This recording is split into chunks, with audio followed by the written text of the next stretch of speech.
Good morning. Welcome to my goofy hair self. And Jonathan, who never looks goofy, he only ever looks cute. We're going to read you a story. We're going to share our story time with you this morning. I pray that it ministers to you, not just entertainment, but ministers to you. You ready? So this is from the Jesus Storybook Bible. This is the story of Joseph and his brothers from Genesis 37 through 46. It's called The Forgiving Prince. You ready, Bubby? Jacob had 12 sons, but of all his sons, Joseph was his favorite.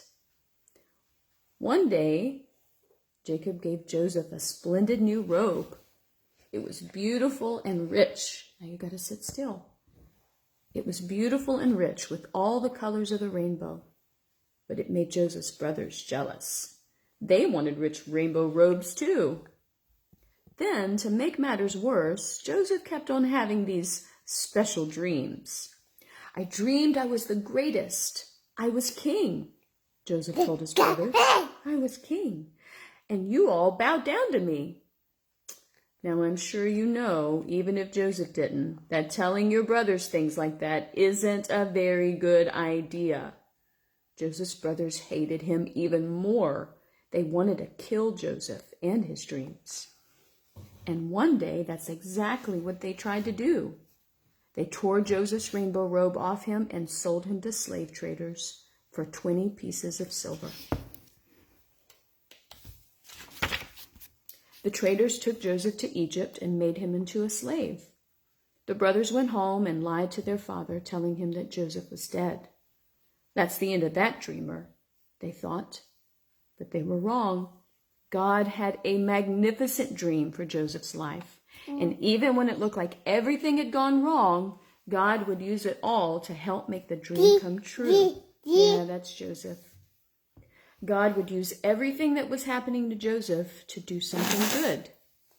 Meanwhile, though, things were not looking good for Joseph in Egypt. He was far from home and from his dad. Yep, that looks like a seagull. Then he got blamed for something he didn't do. And even though he had done nothing wrong, he was punished and thrown in jail. But God had not left Joseph. One night, Pharaoh, the king of Egypt, had a scary dream about thin cows gobbling up fat cows. What on earth did it mean? He didn't know. But Joseph was a dream expert. That's the skinny cow. That's the skinny one, yep. So Pharaoh sent for him. It means, Bubby, you got to move your hand so I can see. It means a famine is coming, Joseph explained. There won't be enough food. Pharaoh was so pleased by Joseph's skill that he immediately took Joseph out of jail and made him a prince. Now back home, Joseph's brothers had run out of food, and everyone was hungry. God's special. Ooh, like a tide to the shore, I'm always back for more. If they didn't get food soon, they would starve to death. So Joseph's brothers traveled to Egypt to buy food. They came and knelt before the new prince. His brothers didn't know that the prince was Joseph, but Joseph knew who they were. Joseph's dream, the one about his brothers bowing down to him, was coming true. It's me, Joseph cried. It's me, that's right. When they saw it was Joseph, his brothers were afraid. They had wronged Joseph. They had sinned and they knew it. Now Joseph would certainly punish them.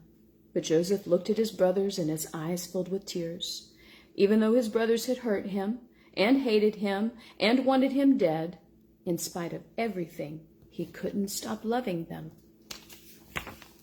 His heart, which they had broken, filled up with love, and Joseph forgave them. Joseph threw his arms around them. Don't be afraid, he said. Behind what you were doing, underneath everything that was happening, God was doing something good. God was making everything right again. Joseph didn't punish them. He rescued them. He brought God's special family to live safely with him in Egypt.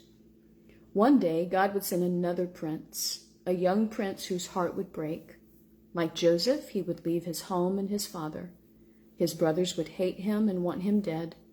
He would be sold for pieces of silver. He would be punished even though he had done nothing wrong. But God would use everything that happened to this young prince, even the bad things, to do something good, to forgive the sins of the whole world. The end. All right. Hope you enjoyed it.